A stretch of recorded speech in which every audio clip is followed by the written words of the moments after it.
എല്ലാ കൂട്ടുകാർക്കും little Kites ക്ലാസ്സിലേക്ക് സ്വാഗതം. കഴിഞ്ഞ ക്ലാസ്സിൽ നമ്മൾ സ്ക്രാച്ച് ഉപയോഗിച്ച് ഒരു കാർ ഗെയിം തയ്യാറാക്കുന്നതായിരുന്നു ചർച്ച ചെയ്തത് അല്ലേ? എല്ലാവരും ഗെയിമൊക്കെ തയ്യാറാക്കിയോ? അതിൽ നിങ്ങൾക്കുള്ള അസൈൻമെൻറ്റ് എന്തായിരുന്നു? ഗെയിം അതേപടി തയ്യാറാക്കാനായിരുന്നോ? അല്ല അല്ലേ?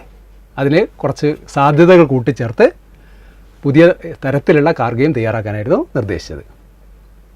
അങ്ങനെ കാർ ഗെയിം തയ്യാറാക്കി അയച്ചു തന്ന ചില കൂട്ടുകാരുണ്ട്. നമുക്കതൊന്ന് കണ്ടു നോക്കാം. ഇതൊന്ന് ശ്രദ്ധിച്ചേ. രണ്ട് കാറുകളുണ്ട് അല്ലേ?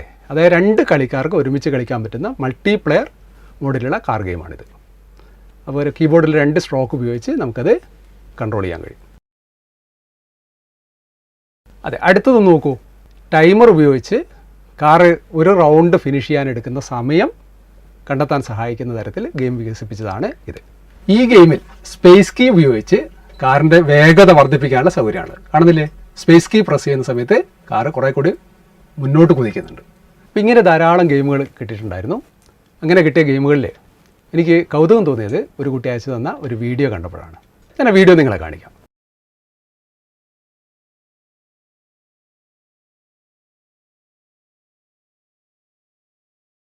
റോബോട്ടിക് കാറിൻ്റെ വീഡിയോ ആണ്. കാറ് കൃത്യമായിട്ട് ആ പാതയിലൂടെ മുന്നോട്ട് പോകുന്നുണ്ട്. വളവുന്നൊക്കെ കൃത്യമായിട്ട് തിരിഞ്ഞു വരുന്നുണ്ട് അല്ലേ? ഈ വീഡിയോ അയച്ചു തന്നതിന് ശേഷം കുട്ടി ചോദിച്ചു, പക്ഷേ ഇതുപോലെ നമുക്ക് സ്ക്രാച്ച് ഉപയോഗിച്ച് ഇത്തരം ഒരു റോബോട്ടിക് കാർ തയ്യാറാക്കാൻ കഴിയുമോ? നിങ്ങൾക്ക് എന്ത് തോന്നുന്നു? ബാറ്ററി ഉപയോഗിച്ച് ഓടുന്ന ഒരു കാറും 2 സെൻസറും ഒരു മോട്ടോർ കൺട്രോൾ ബോർഡും അതുപോലെ തന്നെ നമ്മുടെ ചെറിയ കുഞ്ഞ് റാസ്ബെറി പൈയോ അതുപോലുള്ള കുഞ്ഞ് കമ്പ്യൂട്ടറും കിട്ടുവാണെങ്കിൽ, കുറച്ച് വയറൊക്കെ കിട്ടുവാണെങ്കിൽ ഇതൊന്ന് ശ്രമിച്ചു നോക്കാമെന്ന് ഞാൻ പറഞ്ഞു. പക്ഷേ ഈ സാധനങ്ങളൊന്നും നമ്മുടെ അടുത്തില്ല അല്ലേ? കുഴപ്പമില്ല, നമുക്ക് സ്ക്രാച്ച് ഉപയോഗിച്ച് ഇതിൻ്റെ ഒരു മാതൃക തയ്യാറാക്കാൻ കഴിയും. അങ്ങനെ തയ്യാറാക്കിയ മാതൃക കണ്ടേ? നോക്കൂ, ആ വഴി കണ്ടെത്തി സ്വയം മുന്നോട്ട് പോവുകയാണ് കാറല്ലേ? കൃത്യമായിട്ട് വളവുകളിൽ നിന്നൊക്കെ കൃത്യമായിട്ട് തിരിയുന്നുണ്ടല്ലേ? അപ്പോൾ ഇത് റോബോട്ടിക് കാറാണ്. അപ്പോൾ അത് സ്വയമാണ് അതിൻ്റെ വഴിയും കാര്യങ്ങളൊക്കെ കണ്ടെത്തുന്നത്. എങ്ങനെയായിരിക്കും കാറ് ഇങ്ങനെ സ്വയം വഴി കണ്ടെത്തുന്നത്? അതിൻ്റെ ഒരു രഹസ്യം എന്തായിരിക്കും? കാരണം എന്തെങ്കിലും പ്രത്യേകത ഉണ്ടാവുമോ? ഒന്നും കൂടി സൂക്ഷ്മമായി നിരീക്ഷിക്കാൻ വേണ്ടിയിട്ട് നമുക്കതൊന്ന് സൂം ചെയ്ത് നോക്കാം. കാറിന് പ്രത്യേകത ഉണ്ടല്ലേ? കാറിന് മുന്നിൽ 2 കുഞ്ഞ് ചതുരങ്ങളുണ്ടല്ലേ? നീലയും പച്ചയും. ആ കാറിനെ ഒന്നും കൂടി സൂക്ഷിച്ച് നോക്കിയേ. ആ നീല പച്ചയും ചതുരങ്ങൾ ഇപ്പോൾ എവിടെയാണ് ടച്ച് ചെയ്ത് നിൽക്കുന്നത്? ആ റോഡിൻ്റെ കളറിലാണല്ലേ? അതിൽ കവഞ്ഞ് നിൽക്കുന്നുണ്ടോ? ഇല്ല. ഇപ്പം നിൽക്കുന്നത് സ്ട്രെയിറ്റ് റോഡിലാണല്ലേ? അതിലൂടെ നേരെ മുന്നോട്ട് പോവുകയാണെന്ന് കരുതുക. അപ്പോൾ ആ ചതുരങ്ങൾ എപ്പോഴും സ്പർശിക്കുന്ന ഏത് കളർ തന്നെയായിരിക്കും? റോഡിൻ്റെ കറുത്ത കളർ തന്നെയായിരിക്കും. അങ്ങനെയാണെങ്കിൽ ഈ കാറ് ഒരു വളവൊക്കെ ഉള്ള റോഡിലൂടെയാണ് പോകുന്നതെങ്കിലോ, വളവിലെത്തുമ്പോഴേ അതിൻ്റെ ചില ചതുരങ്ങൾ പുറത്തേക്ക് പോകുന്നു, റോഡിന് പുറത്തേക്ക് പോകുന്നുണ്ടല്ലേ? ഇടത്തോട്ടുള്ള വളവിലെത്തുമ്പോഴേ വലതു ഭാഗത്തുള്ള പച്ച ചതുരം പുറത്തേക്കും, അതുപോലെ വലത്തോട്ടുള്ള വളവിലെത്തുമ്പോൾ അതിൻ്റെ നീല ചതുരം അല്ലേ പുറത്തേക്കും പോകുന്നുണ്ട്. പുറത്ത് വെള്ളം ഇതിൽ ടച്ച് ചെയ്യുന്നുണ്ട്. ഈ ഒരു ടെക്നിക്ക് ഉപയോഗിച്ചാണ് കാറ് വളവുകൾ തിരിച്ചറിയുന്നത്. അപ്പോൾ ഇത് കൃത്യമായിട്ട് മനസ്സിലാക്കിയാൽ നമുക്ക് ഈ പ്രോഗ്രാം വളരെ എളുപ്പത്തിൽ തയ്യാറാക്കാൻ കഴിയും. അപ്പോൾ ഇനി നമ്മൾ പ്രോഗ്രാം തയ്യാറാക്കുകയല്ലേ? അപ്പോൾ നമ്മുടെ സ്ക്രാച്ച് തുറന്ന് റെഡി ആയിട്ടുണ്ട്. നമുക്ക് അതിൻ്റെ അകത്ത് ബാക്ക് ഡ്രോപ്പും സ്പ്രൈറ്റൊക്കെ ഉൾപ്പെടുത്തണം. അപ്പോൾ ഇതിൻ്റെ അകത്ത് ഏതൊക്കെയാണ് ബാക്ക് ഡ്രോപ്പ്, ഏതൊക്കെയാണ് സ്പ്രൈറ്റ് വേണ്ടതെന്നുള്ള കാര്യങ്ങളൊക്കെ നമ്മൾ കഴിഞ്ഞ ക്ലാസ്സിൽ വിശദമായിട്ട് ചർച്ച ചെയ്തിട്ടുണ്ട്. നമ്മൾ റിസോഴ്സിൽ ബാക്ക് ഡ്രോപ്പ് തന്നിട്ടുണ്ട്. അപ്പോൾ അതുകൊണ്ട് നമുക്ക് ഇതിൻ്റെ അകത്ത് ആ റിസോഴ്സിൽ നിന്നും ബാക്ക് ഡ്രോപ്പിൻ്റെ അകത്ത് ഇമ്പോർട്ട് ചെയ്യാം.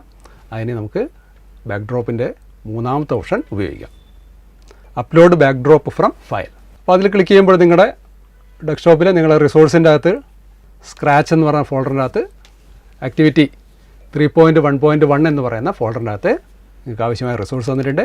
അതിന് റോഡ് കണ്ടെത്തി നമ്മൾ ഇമ്പോർട്ട് ചെയ്യുന്നു.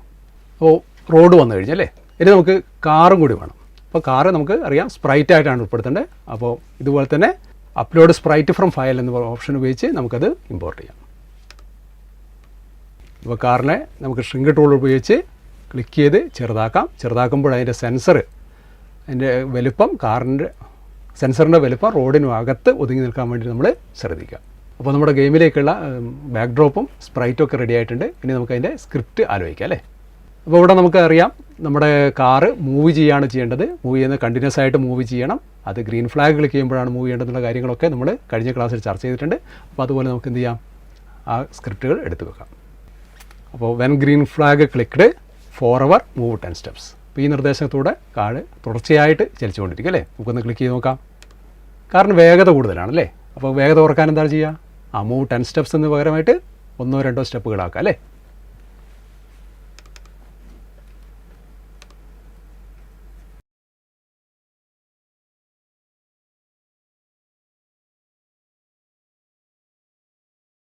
ഇനി നമുക്ക് കാറിൽ എന്താ വേണ്ടത്?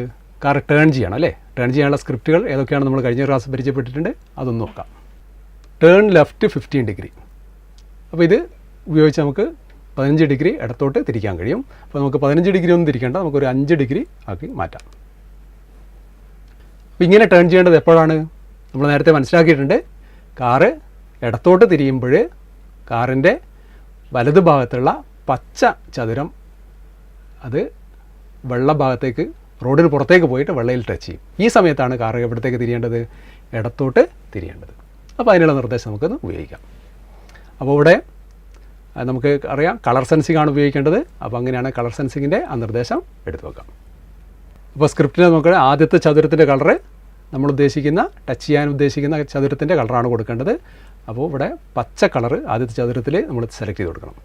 അപ്പോൾ ആദ്യത്തെ ചതുരത്തിൽ നമ്മൾ കാറിൻ്റെ സെൻസറിൻ്റെ പച്ച കളർ സെലക്ട് ചെയ്ത് കൊടുക്കണം. അപ്പോൾ സെലക്ട് ചെയ്തു. രണ്ടാമത്തെ ചതുരത്തിൻ്റെ അകത്ത് റോഡിൻ്റെ വെളിയിൽ ഭാഗത്തുള്ള വെള്ളയുടെ കളർ നമ്മൾ സെലക്ട് ചെയ്ത് കൊടുക്കുന്നു. അപ്പോൾ ഇങ്ങനെ ടേൺ ചെയ്യേണ്ടത് ഒരു കണ്ടീഷൻ അനുസരിച്ചാണ് അല്ലേ. ഇങ്ങനെ ടച്ച് ചെയ്യുന്ന സമയത്ത് മാത്രമാണ് ഇത് ടേൺ ചെയ്യേണ്ടത്. അപ്പോൾ അതുകൊണ്ട് നമുക്ക് എന്ത് ചെയ്യാം? അങ്ങനെ കണ്ടീഷനായിട്ട് ഉപയോഗിക്കാൻ വേണ്ടി കഴിഞ്ഞ ക്ലാസ്സിൽ നമ്മൾ ചർച്ച ചെയ്തതാണ്. ഏത് സ്ക്രിപ്റ്റ് ഉപയോഗിക്കണം? ഈഫ് ടച്ചിങ് എന്ന് പറയുന്ന സ്ക്രിപ്റ്റ് ഉപയോഗിക്കണം അല്ലേ. അപ്പോൾ അത് കൂടി ഉപയോഗിക്കാം.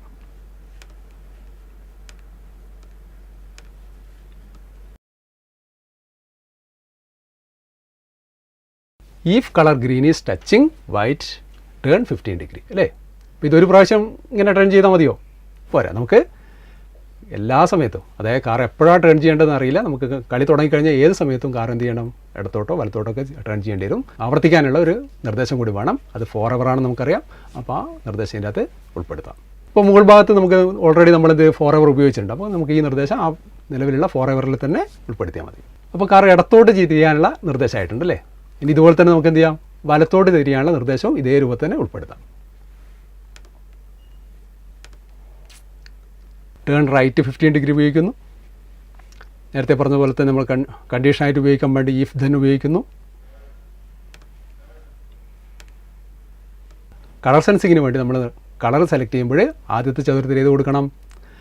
ഇടത് ഭാഗത്തുള്ള ചതുരത്തിൻ്റെ നിറം, അതായത് നീല ക്രമീകരിക്കാൻ വിട്ടുപോരുത്. ഇതും നമുക്ക് ഫോർഎവറായിട്ട് റൺ ചെയ്യണം. അതിനുവേണ്ടി ഫോർഎവറിൻ്റെ ഉള്ളിൽ തന്നെ വെക്കാം. ഓക്കെ, ഇപ്പോൾ നമ്മുടെ കാറ് ഇടത്തോട്ടും വലത്തോട്ടൊക്കെ തിരിയാനുള്ള ക്രമീകരണമായിട്ടുണ്ട്. നമുക്കൊന്ന് റൺ ചെയ്ത് നോക്കാം.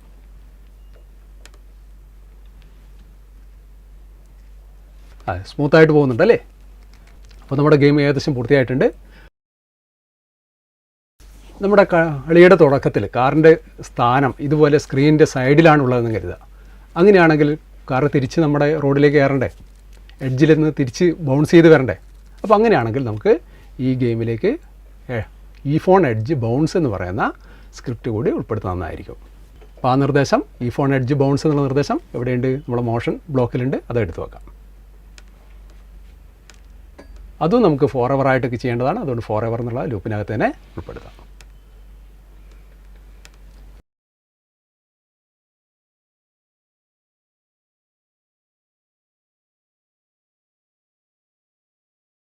ഇപ്പോൾ നമ്മുടെ ഗെയിം പൂർത്തിയായിട്ടുണ്ട്. അപ്പോൾ പൂർത്തിയായ ഗെയിം നമുക്ക് സേവ് ചെയ്യണം. ഫയൽ മെനുവിൽ പോയിട്ട് സേവ് കൊടുത്ത് കൃത്യമായിട്ട് നിങ്ങളുടെ ഫോൾഡറിൽ തന്നെ സേവ് ചെയ്യാൻ വേണ്ടി ശ്രദ്ധിക്കുക.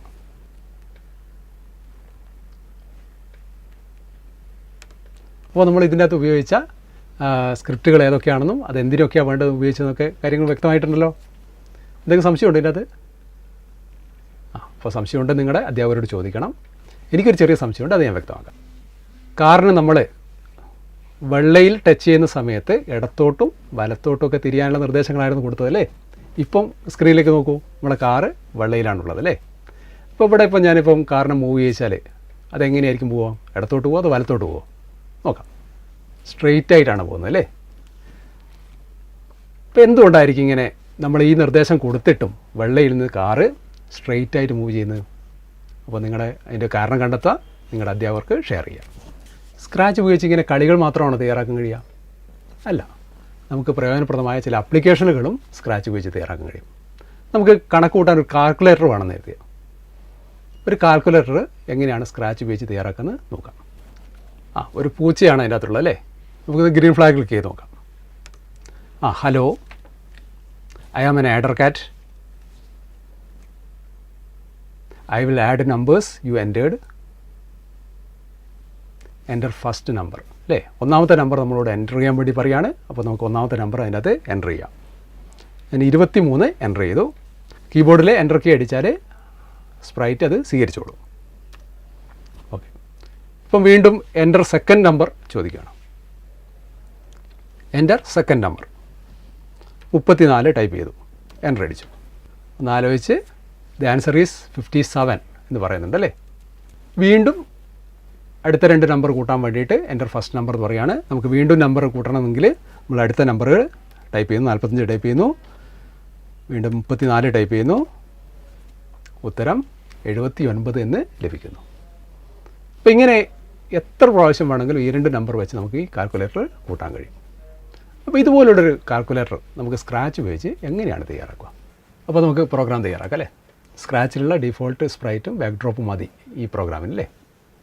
അപ്പോൾ നമുക്ക് നേരെ സ്ക്രിപ്റ്റിലേക്ക് കടക്കാം. അപ്പോൾ നമ്മൾ ഗ്രീൻ ഫ്ലാഗ് ക്ലിക്ക് ചെയ്യുമ്പോൾ എന്തായിരുന്നു പ്രോഗ്രാമിൽ കണ്ടത്? നമ്മുടെ സ്പ്രൈറ്റ് ചില ഡയലോഗുകൾ പറയുകയാണ് അല്ലേ. ആദ്യം പറഞ്ഞ ഡയലോഗ് ഏതായിരുന്നു? ഹലോ. നമുക്ക് ഹലോ എന്ന് ഡയലോഗ് പറയണം അല്ലേ.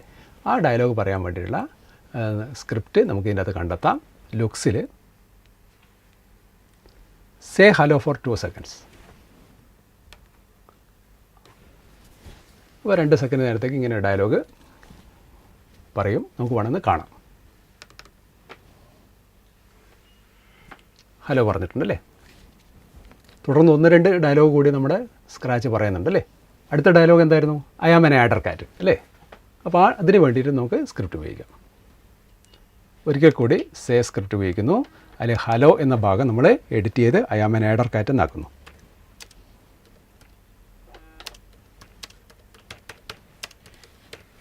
I will add numbers you entered അതും കൂടി വേണം അല്ലേ. അപ്പോൾ അതിന് വേണ്ടി വീണ്ടും ഒരു സ്ക്രിപ്റ്റ് എടുത്തു വെക്കുന്നു.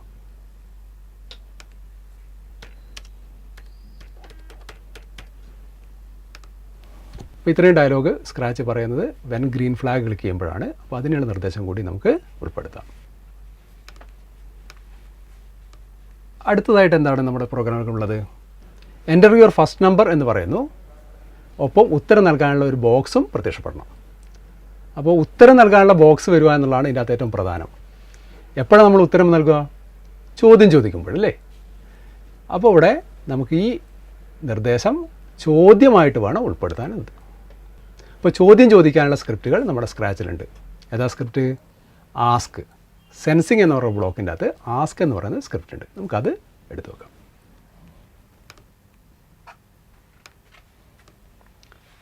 ആസ്ക് എന്ന സ്ക്രിപ്റ്റിൻ്റെ അകത്ത് ഇപ്പോൾ ഉള്ളത് നമുക്ക് വാട്ട് ഈസ് യുവർ നെയിം എന്നാണ്. അതിന് പകരമായിട്ട് എന്ത് ചേർക്കാം? എൻ്റർ യുവർ ഫസ്റ്റ് നമ്പർ എന്ന് ചേർക്കാം. ഈ സ്ക്രിപ്റ്റ് ഉപയോഗിച്ച് സ്ക്രാച്ച് ചോദ്യം ചോദിക്കുമോ? നമുക്കത് ഡബിൾ ക്ലിക്ക് ചെയ്ത് നോക്കാം. ഇൻപുട്ട് ചെയ്യാനുള്ള ബോക്സ് വന്നിട്ടുണ്ടല്ലേ. അപ്പോൾ അവിടെ നമുക്ക് ഒരു സംഖ്യ ഇൻപുട്ട് ചെയ്ത് കൊടുക്കാം. ഞാൻ 34 ഇൻപുട്ട് ചെയ്തു. അപ്പോൾ അതിന് നേരെയുള്ള ശരി മാർക്കിൽ ക്ലിക്ക് ചെയ്തോ എൻ്റർ കീ പ്രസ് ചെയ്തോ നമുക്ക് ഈ സംഖ്യ കമ്പ്യൂട്ടറിലേക്ക് നൽകാൻ കഴിയും. ഇപ്പം നമ്മൾ കമ്പ്യൂട്ടർ നൽകിയ സംഖ്യ കമ്പ്യൂട്ടർ സൂക്ഷിച്ചിട്ടുണ്ടല്ലേ. അത് എവിടെയായിരിക്കും സൂക്ഷിച്ചത്? നമുക്കത് കാണാൻ സാധിക്കുമോ? കാണണമെങ്കിൽ നമ്മൾ ആസ്ക് എന്ന സ്ക്രിപ്റ്റിൻ്റെ താഴെയായിട്ട് ആൻസർ എന്നുള്ള ഒരു വേരിയബിൾ കാണാം. ആ വേരിയബിളാണ് ഇങ്ങനെ ലഭിക്കുന്ന ഉത്തരങ്ങളൊക്കെ സൂക്ഷിക്കുന്നത്. അപ്പോൾ അത് നമുക്ക് അതിൻ്റെ തൊട്ടടുത്ത് ആൻസറിൻ്റെ തൊട്ടടുത്തുള്ള ആ ചെറിയ ടിക്ക് ബോക്സ് ഉണ്ട്. അതൊന്ന് ക്ലിക്ക് ചെയ്താൽ നമുക്ക് അത് സ്ക്രീനിൽ കാണാൻ സാധിക്കും. സ്ക്രീനിൽ നോക്കൂ, 34 ഉണ്ടല്ലേ. അപ്പോൾ ഒന്നാമത്തെ സംഖ്യ നമ്മുടെ കാറ്റ് സ്വീകരിച്ചു കഴിഞ്ഞു. ഇതുപോലെ നമുക്ക് അടുത്തൊരു സംഖ്യ കൂടി കാറ്റ് ആവശ്യപ്പെടണം അല്ലേ. അതിനുവേണ്ടി എന്ത് ചെയ്യണം? ഒരിക്കൽ കൂടി ഇതുപോലെ ചോദിക്കണം. ഒരു സ്ക്രിപ്റ്റ് കൂടി നമ്മൾ ആസ്ക് എന്നുള്ള സ്ക്രിപ്റ്റ് ഉൾപ്പെടുന്നു. അതിൽ എൻ്റർ യുവർ സെക്കൻഡ് നമ്പർ.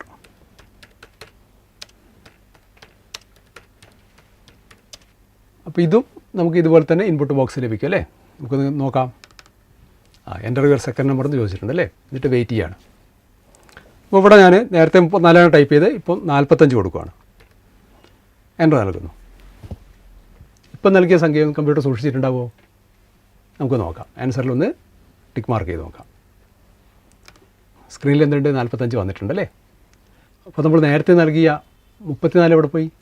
അത് നഷ്ടപ്പെട്ടു പോയി അല്ലേ. അപ്പോൾ ഈ വേരിയബിളിൽ, ആൻസർ എന്ന വേരിയബിളിൽ ഇങ്ങനെ സൂക്ഷിക്കുമ്പോഴുള്ള ഒരു കുഴപ്പമാണത്. അപ്പോൾ ഇതിനൊരു പരിഹാരം ഉണ്ടാവണം അല്ലേ. അതിനെന്താ പരിഹാരം? ആൻസർ എന്ന വേരിയബിളിൽ കിട്ടുന്ന ഓരോ പ്രാവശ്യം കിട്ടുന്ന സംഖ്യയും നമ്മൾ മറ്റൊരു വേരിയബിളിലേക്ക് മാറ്റി സൂക്ഷിക്കുക എന്നുള്ളതാണ് ഇതിനൊരു പരിഹാരം. അതിനുവേണ്ടി നമുക്ക് 2 വേരിയബിൾ നിർമ്മിക്കാം. നമ്മുടെ സ്ക്രിപ്റ്റിൽ ഡാറ്റ എന്ന ഓപ്ഷനിൽ നമുക്ക് വേരിയബിൾ നിർമ്മിക്കാനുള്ള സൗകര്യമുണ്ട്. അപ്പോൾ ഡാറ്റ ഓപ്ഷൻ്റെ അകത്ത് മേക്ക് എ വേരിയബിളിൽ ക്ലിക്ക് ചെയ്താൽ നമുക്ക് വേരിയബിളിൻ്റെ പേര് കൊടുക്കാം. ഇവിടെ തൽക്കാലത്ത് ഞാൻ എ എന്ന് നൽകുന്നു, ഒന്നാമത്തെ വേരിയബിൾ. വീണ്ടും ഒരു വേരിയബിളും കൂടി നിർമ്മിക്കാൻ വേണ്ടി സ്ക്രിപ്റ്റ് എടുത്ത് ബി എന്ന് നൽകുന്നു. രണ്ടാമത്തെ വേരിയബിൾ നമ്മൾ ബി എന്ന് നൽകുന്നു. ഇങ്ങനെ വേരിയബിൾ നിർമ്മിക്കുമ്പോൾ അതിൻ്റെ അകത്ത് അടിയിൽ കുറച്ച് സ്ക്രിപ്റ്റുകളും വന്നിട്ടുണ്ടല്ലേ. അത് വേരിയബിളുമായി ബന്ധപ്പെട്ട കുറേ നിർദ്ദേശങ്ങളാണ്. അപ്പോൾ ഇനി നമുക്ക് വേണ്ടത് ഒന്നാമത്തെ ചോദ്യത്തിൽ കിട്ടിയ ഉത്തരം, ആൻസറിൽ കിട്ടിയ ഉത്തരം എയിലേക്ക് മാറ്റണം. അപ്പോൾ അതിനുവേണ്ടി ആ സ്ക്രിപ്റ്റ് നിങ്ങളൊന്ന് പരിശോധിച്ച് നോക്കൂ. സെറ്റ് എന്ന് പറയുന്ന സ്ക്രിപ്റ്റ് ഇതിന് ഉപയോഗിക്കാം. അപ്പോൾ സെറ്റ് എന്ന സ്ക്രിപ്റ്റ് എടുത്തിട്ട് അതിനകത്ത് ബിക്ക് പകരം ഞാൻ എ ആക്കി സെറ്റ് ചെയ്യുന്നു അല്ലേ.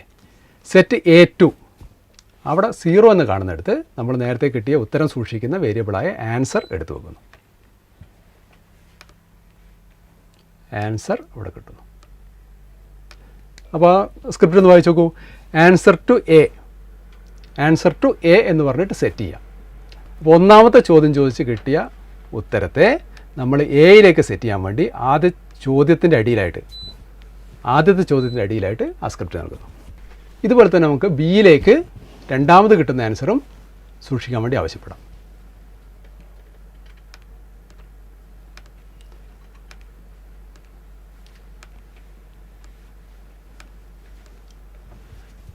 ആൻസർ ടു ബി സെറ്റ് അല്ലേ. സെറ്റ് ബി ടു ആൻസർ അത് രണ്ടാമത്തെ ചോദ്യത്തിന് ശേഷം നൽകുന്നു.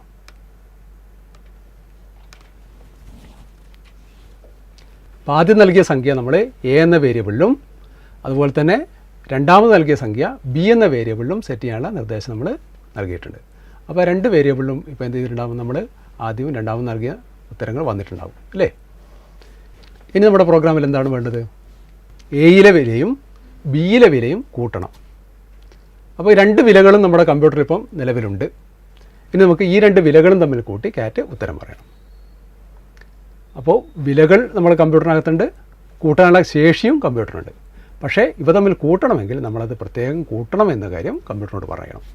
അതിനുവേണ്ടി നമുക്ക് ഓപ്പറേറ്റർ ബ്ലോക്കിൽ നിന്നും കൂട്ടാനുള്ള നിർദ്ദേശം നൽകാം. ഇതാണ് കൂട്ടാനുള്ള നിർദ്ദേശം. അപ്പോൾ അതിൻ്റെ ആദ്യ ഭാഗത്ത് എയും രണ്ടാമത്തെ ഭാഗത്ത് ബിയും നൽകാം. ഡാറ്റയിൽ നിന്ന് എ എന്ന വേരിയബിളും രണ്ടാം ഭാഗത്ത് ബി എന്ന വേരിയബിൾ ഉപയോഗിക്കുന്നു. ഈ നിർദ്ദേശം ഉപയോഗിച്ച് ഇത് കൂട്ടുമോ? അതെങ്ങനെ അറിയാം? നമുക്കതൊന്ന് ക്ലിക്ക് ചെയ്ത് നോക്കാം. അതെ, ഉത്തരം 79 കാണിക്കുന്നുണ്ടല്ലേ. അപ്പോൾ ഈ ഉത്തരമാണ് അടുത്തായിട്ട് സ്ക്രാച്ച് പറയേണ്ടത്. അപ്പോൾ അതിന് പറയാനുള്ള സ്ക്രിപ്റ്റ് ഏതാണെന്ന് നമുക്കറിയാം. ഏതായിരുന്നു? സേ. അപ്പോൾ നമുക്ക് സേ സ്ക്രിപ്റ്റിൻ്റെ അകത്ത് സേ ഹലോ എന്നുള്ള പകരമായിട്ട് ആ സ്ഥാനത്ത് നിന്ന് എടുത്ത് വെക്കാം. ഈ A+B എന്ന് പറയുന്ന സ്ക്രിപ്റ്റ് എടുത്തു വെക്കാം. അപ്പോൾ നമുക്കൊന്ന് റൺ ചെയ്ത് നോക്കാം. അതായത് സ്ക്രാച്ച് ഉത്തരം പറയുന്നുണ്ടല്ലേ. ഇങ്ങനെ നമ്മുടെ കാറ്റ് ഉത്തരം പറയുന്നതിന് മുമ്പ് ഒരല്പസമയം ഒന്ന് ആലോചിക്കുന്ന പോലെയുള്ള ഒരു ദൃശ്യം നമ്മുടെ പ്രോഗ്രാമിലുണ്ട്. അപ്പോൾ അങ്ങനെ ഒരു ദൃശ്യം നമുക്ക് ആവശ്യമാണെങ്കിൽ നമുക്കതിനുള്ള ഒരു തിങ്ക് എന്ന് പറയുന്ന സ്ക്രിപ്റ്റ് കൂടി നൽകാം. ലുക്സിൻ്റെ അകത്തുനിന്ന് തിങ്ക് എന്ന് പറയുന്ന സ്ക്രിപ്റ്റ് നമുക്ക് ഇതിന് മുന്നേ ആയിട്ട് നൽകാം. അപ്പോൾ ഉത്തരം പറയുന്നതിന് മുമ്പ് അല്പസമയം സ്ക്രാച്ച് ആലോചിക്കും. അതുപോലെ തന്നെ ഉത്തരത്തിൻ്റെ കൂടെ യുവർ ആൻസർ ഈസ് എന്ന് പറഞ്ഞിട്ട് ഒരു സ്റ്റേറ്റ്മെൻറ്റ് കൂടി ഉണ്ടല്ലേ. അപ്പോൾ അങ്ങനെ ഒരു വാചകം കൂടി ഉത്തരത്തിൻ്റെ കൂടെ പറയണമെങ്കിൽ വാചകങ്ങൾ ജോയിൻ ചെയ്യാനുള്ള സ്ക്രിപ്റ്റ് ഉണ്ട്. ജോയിൻ എന്ന് പറയുന്ന സ്ക്രിപ്റ്റ്. അപ്പോൾ ജോയിൻ ഹലോ വേൾഡ് ആണല്ലേ. ആ ഹലോ എന്നുള്ള ഭാഗത്ത് യുവർ ആൻസർ ഈസ് എന്ന് ടൈപ്പ് ചെയ്ത് നൽകാം. വേൾഡ് എന്ന ഭാഗത്ത് A+B എന്ന് പറയുന്ന നേരത്തെയുള്ള നിർദ്ദേശം എടുത്തു വെക്കുന്നു. രണ്ടും കൂടി ചേർത്ത് നമുക്ക് സേയുടെ അകത്ത് നൽകാം. നമുക്കൊന്ന് പ്രോഗ്രാം പ്രവർത്തിപ്പിച്ച് നോക്കാം. ഗ്രീൻ ഫ്ലാഗ് ക്ലിക്ക് ചെയ്യുന്നു. Hello, I am an adder cat. I will add numbers you entered. Enter your first number. 12 നൽകി എൻ്റർ അടിക്കുന്നു. 23 നൽകി എൻ്റർ അടിക്കുന്നു. Your answer is 35. അപ്പോൾ ഒറ്റ പ്രാവശ്യമാണ് ഇത് പ്രവർത്തിക്കുന്നത് അല്ലേ. അപ്പോൾ ഇത് റിപ്പീറ്റ് ചെയ്ത് പ്രവർത്തിക്കുകയാണ്. നമുക്ക് എന്ത് ചെയ്യാം, ആ റിപ്പീറ്റ് ചെയ്യാനുള്ള 4 hour ലൂപ്പ് കൂടി ഉൾപ്പെടുത്താം. ഏതൊക്കെ നിർദ്ദേശങ്ങളാണ് നമുക്ക് റിപ്പീറ്റ് ചെയ്യേണ്ടത്? ഓരോ പ്രാവശ്യം സംഖ്യ ആവശ്യപ്പെടുന്ന നിർദ്ദേശമാണ് റിപ്പീറ്റ് ചെയ്യേണ്ടതുള്ളതുകൊണ്ട് നമുക്കത് അത്രയും 4 hourനകത്ത് നൽകാം. പ്രോഗ്രാം പൂർത്തിയായിട്ടുണ്ട്. ഫയൽ സേവ് നൽകി നിങ്ങളുടെ ഫോൾഡറിലേക്ക് നൽകുക.